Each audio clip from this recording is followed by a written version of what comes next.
سلام سلام تقني هبلي كمكنيخن كورات تخطاتلتي نوكحتا يوتيوب channel كمكنيخن لحانديخم سلام ديخم كلهم كميل لهم لحانديخم أنا أملاحي مسكن صبو أنينا أملاحي مسكن صبو أو دامت كلهم كم زحلفكم دما تسفان دا قبركم مالتيو سي بزقات أمسين تايديك بالدليس خل جيزي سلام تخجمرت لهم مالتيو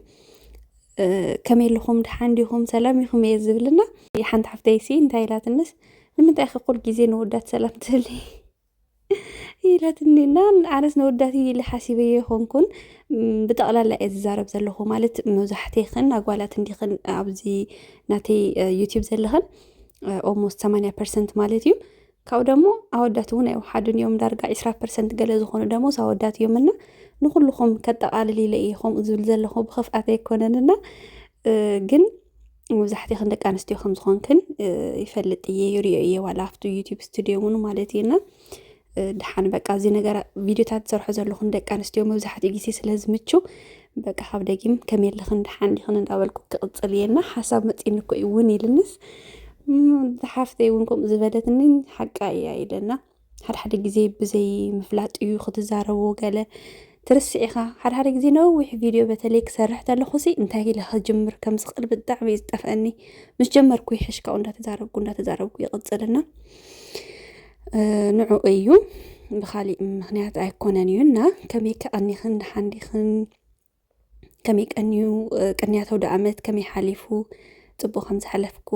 حلفكن تسفا يقبر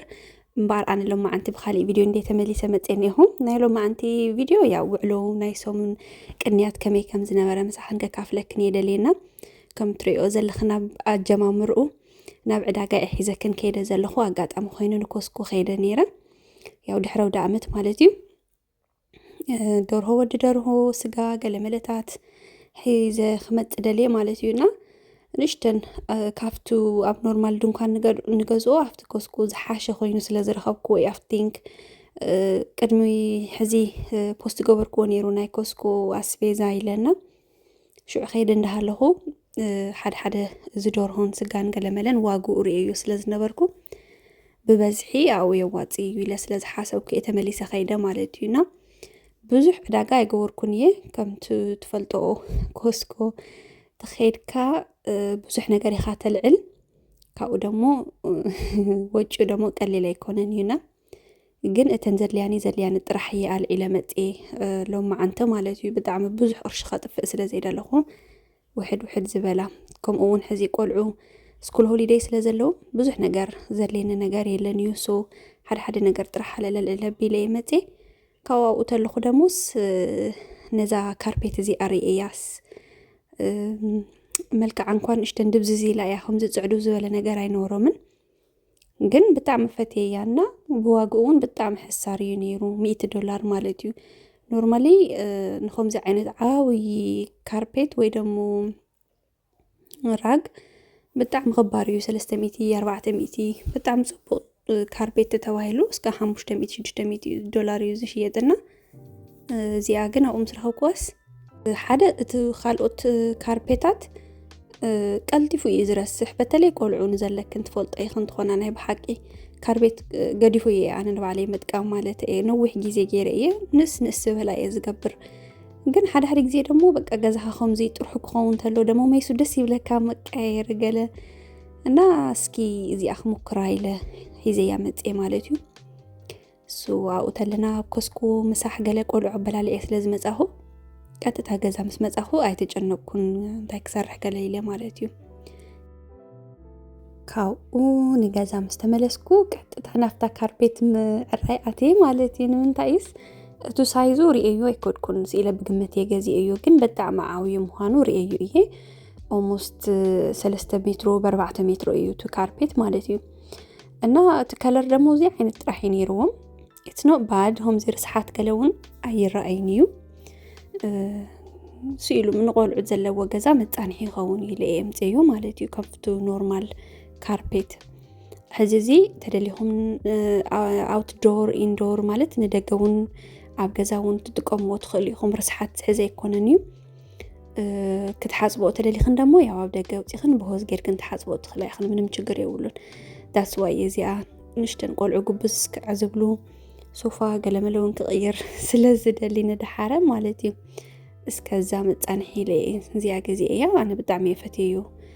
ብጣዕሚ ሓርፋፍ እዩ ልስሉስ ኣይኮነን ክትረግፅኦ ተለኽን ገለ ርስሓት ደሞ ብላዕሊ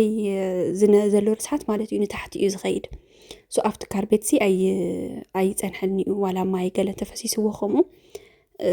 ኣይሕዞን እዩ እና ዳስ ዋይ ፈትየዮ ነዚ ገዚአ እዩ it's not too bad I think ማለት ከምዘይ ምስቲ ከለሩ ኣነ እውን ብዙሕ ድሙቕ ስለ ዘይኮነ እንትን የብልክዎን ግን ርስሓት ክኽእለለይ ምንታን ኢለ ተማልየ እያና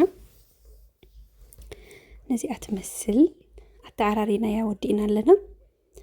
ድሓረው ተለኹ ደሞ እዚአን ናይ ቀመማት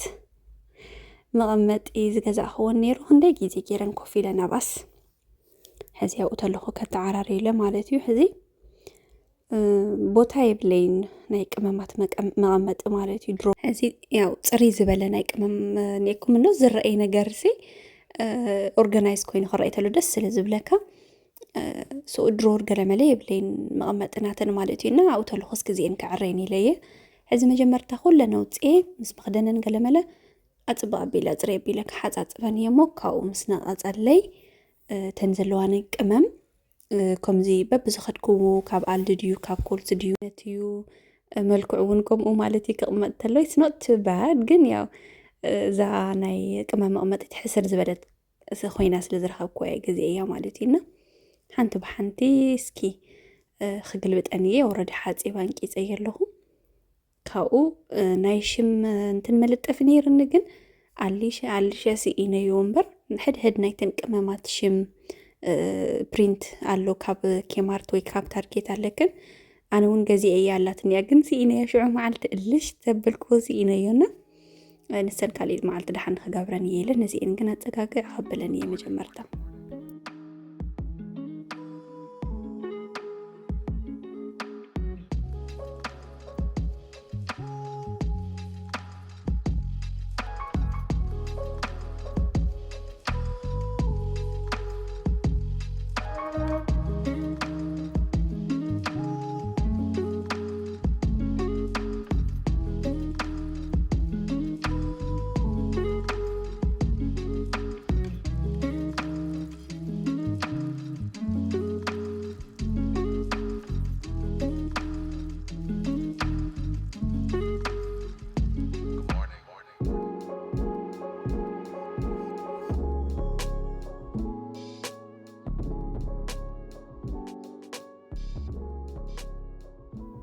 ፋይናሊ ከምዚኣ ገይረ ውድእ ኣቢለየን ኣለኹ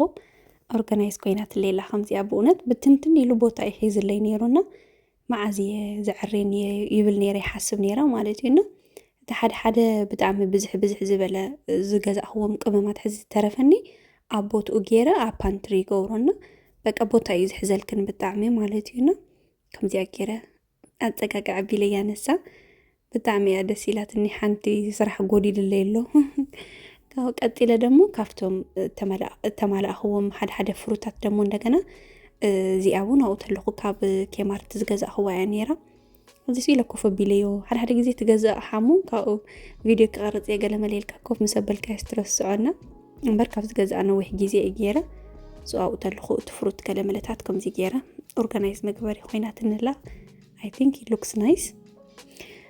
ካብኡ ያው ካብ ኮስኮ ተማላእኽዎ ደኣ ዘይርአኽና ከይትብላኒ እውን ኢልና ድሓረ ማለት እዩ ደኺሙኒ ስለ ዝነበረ ካብ ዕዳጋ መፅሄ ካብኡ ገዛውን ካርቤት ከለመለኸት ተዓራሪ ስኢለ ርስዕ ኣቢለዮ እስካዕ ነዕርፍና እሱ ተማላእኽዎን እዚአን እየን እዚ ናይ ቺክን ዊንግ ሓደ 2 ኪሎ ይኸውን እዩ ካብኡ እዚ ደግሞ ቺክን ናጌት ንቆልዑ ስናክ ከለመለ ዝኸውን ብበዝሒ ክኸውን ተሎ ይሓስር እዩ ከምኡውን ስጋ ደግሞ ኦልሞስት 2 ኪሎ ይመልእኒ 1.6 ይኸውን 58 ዶላር ኦልሞስት እንገዚ እዩ ማለት እዩ ካብኡ ተረፈ ደግሞ ደርሆውን ከምኡ ኦልሞስት 2 ኪሎ ይኸውን 2.2 ባ 2.2 ኪሎ ካብ 2 ኪሎ ንላዕሊ ይኸውን እዩ ብጣዕሚ ፅቡቅ እዩ ዋግኡ እቲ ናይ ደርሆ ካብ ካሊእ ቦታ ማለት እዩ።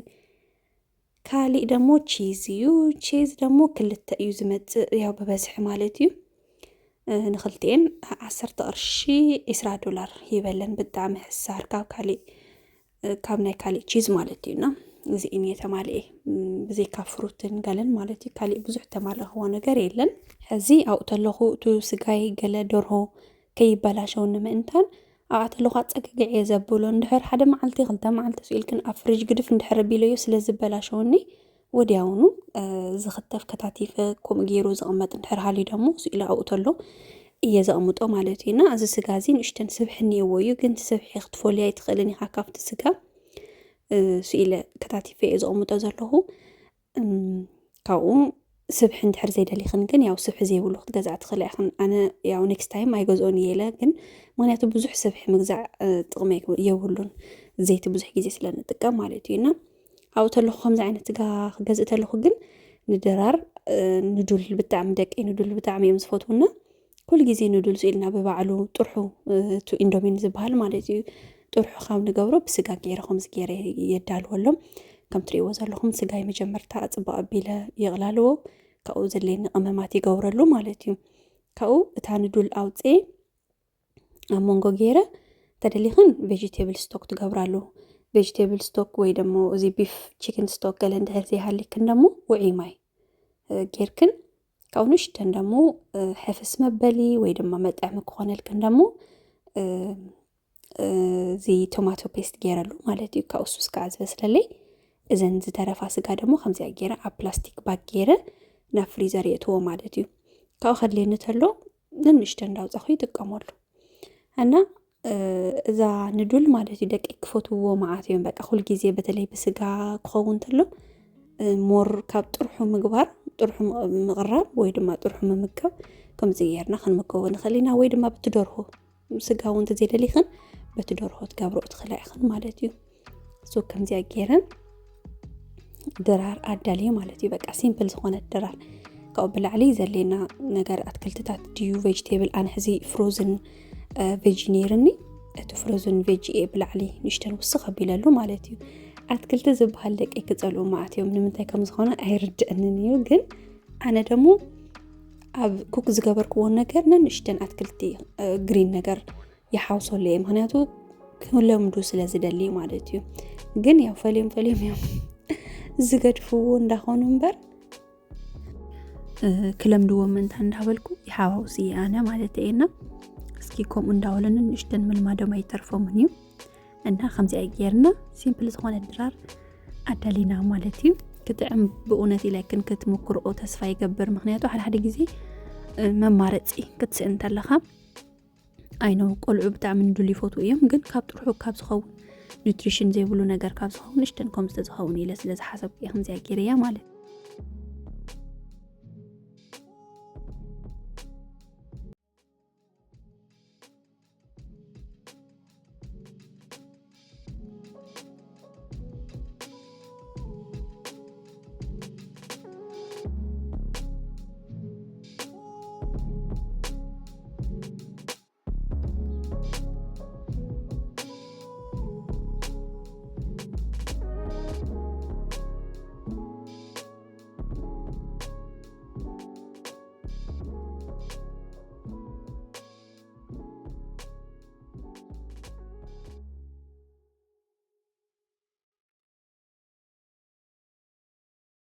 ድራርና ውድእድእ ምሰበና ደሞ በቃ ዘይተርፍ ሓንቲ ስራሕ ነይራትኒ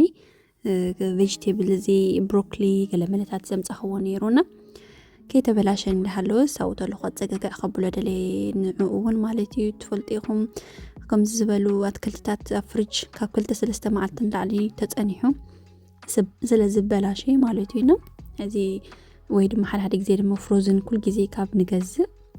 ባዕልና ኣብ ገዛና እውን ፍሪዝ ንገብሮ ማለት እዩ ፍሪዘርና ነቕምጦ ሕዚ ኣነ ከመይ ገይረ እየ ዘቕምጦ ይኸታትፎ ሕዚ እዚ ብሮኮሊ ማለት እዩ እዘን ብሮኮሊ ከታቲፈ ከምኡ እውን እቲ ኮሊፍላወር ክልቲኡ ብሓደ ማለት እዩ ክልቲአን ሎማዓንቲ ስለ ዝገዛእኹ እየ እምበር ዋላ ምስ ካሮት ምስ ካፕሲከም ገለ መለታት እውን ክንገብሮ ንኽእል ኢና በይኑ ጥራሕስ ክኸውን የብሉን ማለት እዩ ሕዚ እዚአን ኣፅቢ ኣቢለ ይኸትፈን በብዓቐነን ንእሽተን እንዳገበርኩ ኸቲፈ ካብኡ ኣፅቢ ኣቢለ ክሓፅቦ እየ ማለት እዩ ክሓፅቦ ተለኹ ተኽኢልክን ብናይ ቬጅቴብል መሕፀቢ ተረኺብክን ብናይ ቬጅቴብል መሕፀቢ ትገብርኦ ካብኡ እንድሕር ዘይትረኽባ ኮይንክን ደሞ ብቬነገር እውን እንድሕር ዘይምችወክን ኮይኑ ቤኪንግ ሶዳ እንድሕር ዘይደሊኽን ደሞ ብማይ ብለሚንን ጌርክን ተሓፅቦ ትኽእል ኢኻ ምንም ፀገም የብሉን ለሚን ኩሉ ፅሬት ምንም ክፍኣት የብሉን እዩ ብርግፅ ነቲ ኣትክልቲ ሙት የብሉ እዩ ግን እንድሕር ፅሬት ደሊኽን ክፀርየልክን እንድሕር ደሊኽን ግን ከምኡ ክትገብራ ትኽእል ኢኽን ማለት እየና ኣነ ሕዚ ሎማዓንቲ ቤኪንግ ሶዳ ስለ ዝነበረኒ ንእሽተን ቤኪንግ ሶዳ ገይረ ዝፍዝፍ ኣቢለ የቕምጦ ማለት እዩ ንእሽተን ደቂቓ ካብኡ ኣፅቢ ኣቢለ ብማይ ይልቕልቆ ካብኡ ለቕሊቐ የውፅኦ ማለት እዩ ካብኡ ብናይ ሳላድ ስፒን መግበሪ ምሻሎ ብኡ ገይረ እቲ ማዩ ኩሉ ስጋዕ ዝወፀለይ ፀፈፊሉ የንቅፆ ማለት እዩ ካብኡ ናብ ፕላስቲክ ባክን እንዳገበርክን ዓቐኑ እንዳረኣኽን ንእሽተን ሓደሓደ በዝሒ ሕዚ ንሽዑ ክጥቀሞ ዝደሊ ነገር ንሽዑ የብሎ ብንእሽተን ይገብሮ ማለት እዩ ንነዊሕ ግዜ ዝፀንሐለይ እንድሕር ኮይኑ ደሞ ኣብ ዕብይ ዝበለ ፌስታል ከምዚ ገይረ በቃ እሽግ ኣቢለ የቕምጦ ማለት እዩ ካብ ብጣዕሚ እዩ ሲምፕል ዝኾነልክን ክተውፅኦ ተለኻ በተን ኣናእሽተን እንድሕር ኮይነን ዋላ ብበዝሒ ጌርክን እንተተቕምጦ ምንም ኣይኸውንን እዩ እዚ እዚአን ከምዚኣ ገይረ ፀጋጊዐ ወዲእ ኣለኹ ካሊእ እንታይ እዩ ተሪፍኒ ነይሩ ዱባ ነይሩ ዝገዛእናዮ ማለት እዩ ካብ ኮስኮ ንዕአን እውን ክትፍትፍ ኣቢለ ከምዚኣ ገይረ ሬዲ ገይረየን ብዓቐኑ ማለት እዩ ካብኡ ኩል ግዜ ከምዚ ክደልዮ ተለኹ ኣውፃ ኣቢለ ይጥቀሞ ማለት እዩ ብጣዕሚ ሲምፕል እዩ ዝኾነልክን ቀሊል እዩ ዝኾነልክን ኣጠቃቅምኡ ማለት እዩ ካሊእ ደሞ እዚ ግሪን ቢንስ ኣዶኖ ብትግርኛ እንታይ ይበሃል እዚአን እውን ከምኡ እተን ጫፍጫፈን ቁርፅ ኣቢለ የዳልወን እሞ ካብኡ ተደሊኸን ብነዊሑ ከምኡ ኢሉ እንዳሃለይ ተዘይኮይን ደሞ ሕፅር ኣቢልክን ማለት እዩ ከምቲ ኣነ ዝገብሮ ዘለኹ ከምኣ ገይረ የቕምጦ ንዓኣ እውን ከምኡ ሓፂበ ሬዲ ገይረ ምሰንቀፅኩ ኣብ ፌስታል ገይረ ናብ ፍሪዘር እየ ዝገብሮ ማለት እዩ ብጣዕሚ ንነዊሕ ግዜ ኣብ ፍሪዘር ክፀንሐልክን ይኽእል እዩ ካብኡ ዳርጋ ፍሬሽ እዩ በዓልክን ስለ ዝገበርክንኦ ማለት እዩ ምክንያቱ ካብ ዕዳጋ ንገዝኦ ነገር ሓደ ግዜ ክንደይ ግዜ ከም ፀንሐ እንድሕር ዘይንፈልጦ ኮይና ወይ ድማ ንነዊሕ ግዜ ንክፀንሕ ዝጥቀምዎም ኬሚካላት ክህልው ስለ ዝኽእሉ ኣብ ገዛና ከምዚ ጌርና ባዕልና ሬዲ ክንገብሮ ንኽእል ኢና ማለት እዩ እና እዚ ሕዚ ንዓና ብዙሕ ግዜ ኣይፀንሕን እዩ ማለት ግደት ተይሉ 2 ሰሙን ኣብ 2 ሰሙንስ ይውዳእ እዩ ማለት እየ ናተይ ብዙሕ ኣየፅንሖን እየ ዋላ ፍሪዘር ንግበሮ እምበር ብመዓልታዊ ኣትክልቲ ቬጅቴብል ገለ መለታት ዘለዎ ምግብታት ስለንሰርሕ ብዙሕ ኣይፀንሕን እዩ ወርሒ 2 ወርሒ ምናምን ዝፀንሕስ ኣይኮነን እዩ ማለት እዩና እዚአን ከምዚኣ ገይረ ውድእ ኣቢለልክን ኦርጋናይዝ ገይረልየን ካብኡ እንታይ ክሰርሕ ሓሲበሲ ያው ኣውደ ኣመት ምስቱ ምዃኑ ማለት እዩ ቦን ብሮንዝ ክሰርሕ ደሊና ኩል ግዜ ይብለክን እየ ብፍላይ ንደቂ ኣንስትዮ ብጣዕሚ ጠቃሚ ዝኾነ ነገር እንታይ እዩ ቦን ብሮንዝ እዩና ንባዕልና እውን ሉክ ኣፍተር ክንገብር ኣለና ከምቲ ንስድራና ንደቅና ሉክ ኣፍተር ንገብር ንባዕልና እውን ሉክ ኣፍተር ክንገብር ኣለና ኢለ ይሓስብ ማለት ቀደም ዋላ ቀደም ተይኮነስ በቃ ሓደ ግዜ ንቆልዑ ዝኸውን ነገር ጥራሕ ፎከስ ስለንገብር ንነብስና ንድርቢ እንድሕር ኮይናስ ንሕና ጠጠው ተዘይልና ዳእሙ ስድራኻ እውን ቤተሰብካ እውን ደቅኻ እውን ጠጠው ክብሉ ይክእሉን እዮም እና እስኪ ሓደ ግዜ ቴክር ክንገብር ነብስና ኢለ ይሓስብ ኣነን ማለት እዩ ንስኹም ከም ተሓስባ ተስፋ ይገብር እየ እና ያው ብምግቢ ጥራሕ ዘይኮነስ ውሽጥና እውን ቅሳነት ዘለዎ ክኸውን እንድሕር ኮይኑ ወይ ድማ ደጋዊ ፅባቐና እውን ፅቡቕ ንክኸውን ውሽጣዊ ነገርካ ኩል ግዜ ፅቡቕ ክኸውን ስለ ዝግብኦ እዩና እዚ ቦን ብሮንዝ ኩል ግዜ እንታይ እዩ ዝምችወኒ ሓደ ንቆርበትካ ብጣዕሚ ፅቡቕ እዩ ካልኣይ ደሞ ኣነ ንባዕለይ ንእሽተን ናይ ከምዚ ጋስትራይተስ ወይ ጨጓራ ነገር ብዙሕ ግዜ እንኳን ኣብ ቪድዮታተይ ኢለዩ እየ ስለ ዘለኒ ንዕኡ ፅቡቕ እዩ ኣብ ጥራሕ ከብድኻ ንኮንኮ ስለ ዝበሃል ንዕኡ እየ ብዙሕ ግዜ እዚ ቦን ብሮንዝ ዝሰርሕ ማለት እዩና ክሰርሖ ተለኹ ከምቲ ዝረኣኸኑ እዩ መጀመርታ ዓፅሚ ጥራሕ እዩ ዘለና ንእሽተን ስጋ ዘለዎ ካብኡ ኣብ ስሎው ኩከር ኣነ ዝጥቀም ዘለኹ ቀስ ኢሉ ምእንታን ባዕሉ ክበስል ማለት እዩ ሕዚ ንሽተን ምስ ሓፃፀብክዎ ከምዚ ብውዕይ ማይ ገይረ ማለት እዩ ካብኡ ዝተፈላለየ ቀመማትን ኣትክልታትን ንሓውሰሉ ካሮት ድንሽ ሳለሪ ቅመም ደግሞ ዕርዲ ብላክ ፔፐር ጨው ገይረ ኣቀመም ኣቢለ በቃ ኣጽጋዕ ኣቢልክን ተቐምጥ ኣኻኡ ስራሐይ ኩሉ ሰራሪሐ እስካዕ ዝውድእ ኦልሞስት 4 ሰዓት 5 ሰዓት ይኸውን ከምዚ ኢላ በቃ ክጽብቕ ኮይና በሲላትለይ ማለት እዩ ካብኡ ከምዚ ጌርና ምስ ወዳእና ደግሞ ሕዚ እቲ ሱጋን እቲ ቬጅቴብልን ተውፅኦ ማለት እዩ ትፈሊኦ ካብኡ ፈለይ ምስ ኣቐመጥክዎ ተደሊኽን ብሩዝ ድዩ ብኻሊእ ጌርክን ትምገቦ ትኽእል ኢኻ እዚ ክድርበይ የብሉን ብርግጽ እቲ ዘድልየና ግን እቲ ዝስተይ ማዩ ስለ ዝኾነ ኣጽብቕ ኣቢለ ኣጽሊለ ኣብ ፍሪጅ ዝሕድሮ ማለት እዩ ንጎ ኣብ ጥራሕ ከብድኽን ኣነ ኣብ ጥራሕ ከብደ እየ ቅድሚ ቡና ምስታይክን ቅድሚ ሻሂ ገለመለ ምስታይክን ነዚኣ ኣብ ጥራሕ ከብድኽን ኣውዒኽን ትሰትዮ ማለት እዩና ብጣዕሚ ጽቡቕ ለውጢ ስለ ዝረኣኹሉ እየ ኩል ግዜ ከምዚ እንዳገበርኩ ዘዳሉ ማለት እዩ ኣብኡ ተለኹ ደሞ ንሽተን ሕምባሻ ዘዳለኹዋ ነይራ ንቁርሲ ቡና እና እስኪ ካሊእ መዓልቲ ሼር ክገብሮ እዩ እቲ ቪድዮ ማለት እዩ ምክንያቱ ኦልሬዲ እዚ ልዕሊ 20 ደቂቃ ኮይኑ ነዊሑ ኣነ ንባዕለይሲ በቃ ኣይተረደንን ክንዲ ዝኣክል ከም ዝኾነ እቲ ቪድዮ ሰራሕኩዎና ካሊእ ግዜ ሒዘልኩም ክመጽእ ከይስልችወኩም ንዓኹውን ማለት እዩ ዝኩሉ እንዳሕለፍኩም ክትሪእዎ ተስፋ ይገብር እና ቡና ስተይ ምሳና ቁርሲ ቡና እውን ቀደም በሉ ኢልና ኢና ብጣዕሚ ጥዕምቲ ነይራ ኣሰራርሓ ካሊእ መዓልቲ ምሳኩም ሼር ክገብሮ እየ ናይ ሎማዓንቲ ወይ ድማ ናይ ሰሙናዊ ቅነና ከምዚ ይመስል ነይሩ ጽቡቕ ኣነ ከም ዝሕለፍኩም ድማ ተስፋ ይገብር ብኻሊእ ግዜ ብኻሊእ ቪድዮ ድማ ተመሊስና ክንራኸብ ኢና እንድሕር ከምዚ ዓይነት ቭሎግ ትፈትዋ ኮይንክን እስኪ ኮሜንት ሓፋለይኽን ብጣዕሚ ኢኽን ተሓፍራለኽን ኮሜንት ንኽትጽሕፋ እኳ ግን እንታይ ኮይኑ ድምፀይ ብጣዕሚ ልሕትት የለኒ እኹ ሰዓል ግዲ ክሕዘኒ ይቅርታ ግበራ ለይሎም ማንዲ እና ነዚ ይመስል ነይሩ ቡና ንቀደም በሉ ቁርሲ ቡና ንቀደም በሉ ኢልና ኢና ብኻሊእ ግዜ ድማ ብኻሊእ ቪድዮ ተመሊስና ክንራኸብ ድማ ተስፋ ይገብር ላይክ ሰብስክራይብ ሼር ምግባር ኣይትረስዑ ኢኹም ኣይትስነፉ ኢኹም 10,000 ክንኣቱ ቀሪብና ኢና ብጣዕሚ ኤክሳይትድ ኮይነ ዘለኹ ሞር ቪድዮ ንኽሰርሕ የበረታትዕን እዩ ንስኹም ላይክ ክትግብለይ ተለኹም ሼር ክትገብሩለይ ተለኹም እና በዚ ኣጋጣሚ ብጣዕሚ ከመስግነኩም ይፈቱ ቴንኪዩ ከምኡ ጌርኩም ኩልኹም ተሓጋጊዝኩም ኩሉ ትግራዋይ ተዝተሓጋገዝ ኣብ ብዙሕ ዕብይ ዝበለ ደረጃታት ክንራኸብ ንኽእል ኢና ኢለ ይኣምንና ይቕኒየለይ ጽቡቕ ግዜ ብጽቡቕ ቅንያት ክኾነልክን ደሞ እንዳተመነኹ ብኻሊእ ግዜ ክንራኸብ ኢና ባይ ጋይስ